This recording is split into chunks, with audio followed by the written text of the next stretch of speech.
તો મિત્રો ચેતર વસાવા આજે ગણતરીના કલાકોમાં મિત્રો જેલની બહાર આવશે મિત્રો. તો નમસ્કાર મિત્રો, નવા વિડીયોમાં તમારું ફરીવાર હાર્દિક સ્વાગત છે.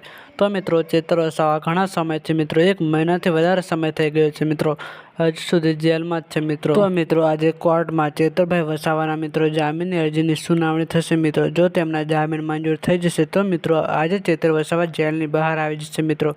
તો મિત્રો તમને શું લાગે છે, જામીન મંજૂર થશે? કોમેન્ટ કરીને જરૂરથી જણાવજો મિત્રો. અને મિત્રો લોકો રાહ જોઈને બેઠા છે કે ચેતરભાઈ વસાવા જેલની બહાર આવે અને તેમનું સ્વાગત કરીએ. એમ કરીને મિત્રો સ્વાગતની તૈયારી કરીને મિત્રો લોકો બેઠા છે. અને જો મિત્રો આજે ચેતર વસાવા નહીં છૂટે તો મિત્રો તેમના સમાજના લોકો ખૂબ ગુસ્સે થશે મિત્રો. ઘણા સમયથી મિત્રો ચેતર વસાવા જેલની અંદર છે મિત્રો. 40 કે 45 દિવસ થઈ ગયા છે મિત્રો જેલની અંદર મિત્રો. જો મિત્રો તેમના આજે જામીન મંજૂર થઈ જશે તો આજે તેઓ જેલની બહાર આવી જશે મિત્રો. તો મિત્રો આગળ કંઈ પણ અપડેટ જાણવા મળશે તો તમારા સુધી અમે પહોંચાડીશું. એટલે મિત્રો તમે પહેલાં અમારી ચેનલને સબસ્ક્રાઈબ કરી લીજો મિત્રો. અને આ વિડીયો પસંદ આવે તો વિડીયોને લાઇક કરી દીજો. તો મિત્રો મળીએ આપણે નવા વિડીયોમાં.